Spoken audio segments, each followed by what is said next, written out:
10 each year. And they're here today to witness what we may talk about. So let me just make a couple of observations. I think what the voters were saying yesterday was a couple of things. Number one, they're obviously not satisfied with the direction of the administration. But at the same time, I heard a lot of discussion about dysfunction in Washington. I think there are a lot of people who believe that just because you have divided government, it doesn't mean you don't accomplish anything. Earlier today, I got a call from the president, also from Senator Reid and the Speaker, and Ted Cruz, too, which I thought you'd be interested in. All of whom, I think, have the view that we ought to see what areas of agreement there are and see if we can make some progress for the country. I always like to remind people that divided government is not unusual in this country. We've had it frequently, I think maybe even more often than not since World War II. When the American people choose divided government, I don't think it means they don't want us to do anything. I think it means they want us to look for areas of agreement.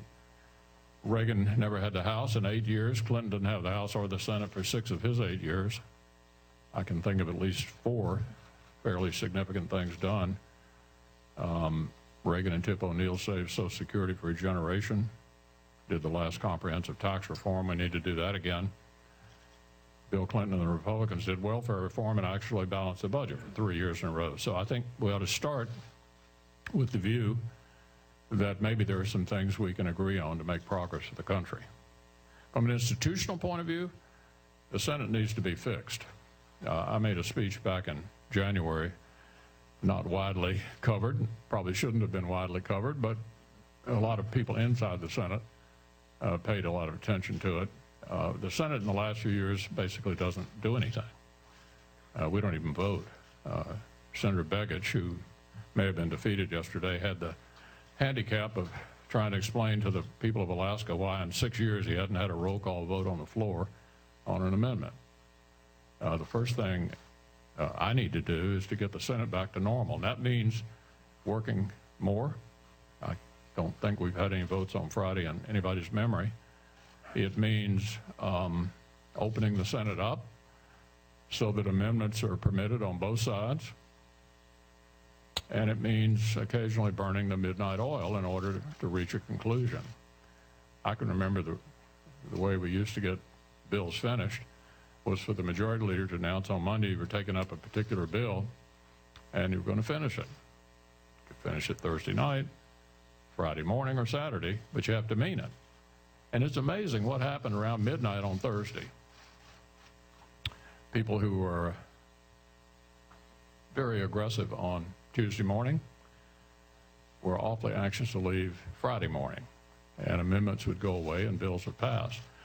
Another thing, it sounds astonishing to all of you, the committees need to be relevant again. If a bill comes out of committee on a bipartisan basis, then that means you've got both Democrats and Republicans who are interested in seeing it pass.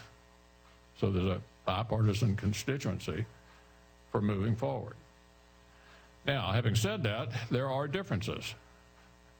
And we will certainly be voting on things as well that we think the administration is not fond of.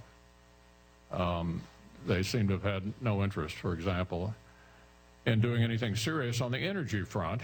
We haven't had an energy bill in 7 years. When you say energy these days, people think of the Keystone Pipeline, but that's only part of it.